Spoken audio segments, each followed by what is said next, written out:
नैनीताल जिले में मानव वन्यजीव संघर्ष से परेशान ग्रामीणों के लिए राहत की खबर है। वन्यजीवों की गांव और खेती में बढ़ती आवाजाही को रोकने के लिए जिले के 109 गांव में फेंसिंग और सोलर लाइट लगाने की योजनाएं तैयार की गई हैं। इसके साथ ही चैनलिंग के माध्यम से भी वन्यजीवों को आबादी वाले क्षेत्रों और कृषि भूमि में प्रवेश करने से रोकने की व्यवस्था की जाएगी। जिलाधिकारी नैनीताल के अनुसार मानव वन्यजीव संघर्ष की घटनाओं को कम करने के लिए वन विभाग, कृषि विभाग और उद्यान विभाग की संयुक्त टीम गठित की गई थी। टीम ने पिछले 10 सालों में सामने आई घटनाओं का अध्ययन करने के बाद संवेदनशील क्षेत्रों को रेड जोन के रूप में चिन्हित किया है।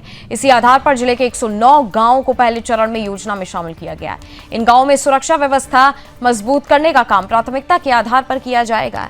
इसके बाद मानव वन्यजीव संघर्ष की समिति और जरूरत के आधार पर अन्य गांव को भी योजना से जोड़ा जाएगा। ग्रामीण क्षेत्रों में वन्यजीवों की मौजूदगी लंबे समय से चिंता का कारण बनी हुई है। खासकर जंगलों से सटे इलाकों में घास काटने के दौरान महिलाओं पर वन्यजीव के हमले की घटनाएं सामने आती रही हैं।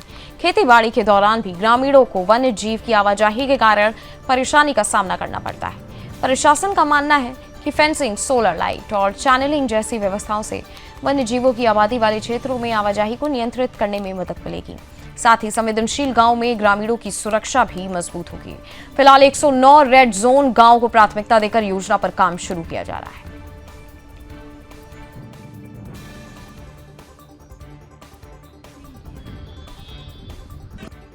ये ऐसे गांव जिनमें सघन खेती होती है अच्छे पार्सल में, और वाइल्ड लाइफ के कारण उनकी फसलों की रक्षा नहीं हो पाती, और जो वन सीमा क्षेत्र से सटे हुए गांव हैं, तो पलायन का एक मुख्य कारण ये भी है कि उत्पादकता होने के बावजूद भी फसलें रिजर्व और कंजर्व नहीं हो पा रही हैं। उसमें जो जंगली जानवर हैं वो खेती का काफ़ी नुकसान करते हैं।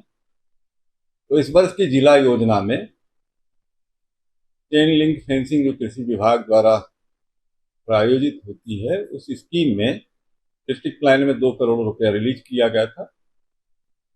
इसकी इम्पोर्टेंस को देखते हुए जो खनन प्रभावित क्षेत्र हैं, उन क्षेत्रों में वन सीमा क्षेत्र से लगे हुए अच्छी खेती वाले गांवों में 2.5 करोड़ रुपया खनिज न्यास से रिलीज किया गया है।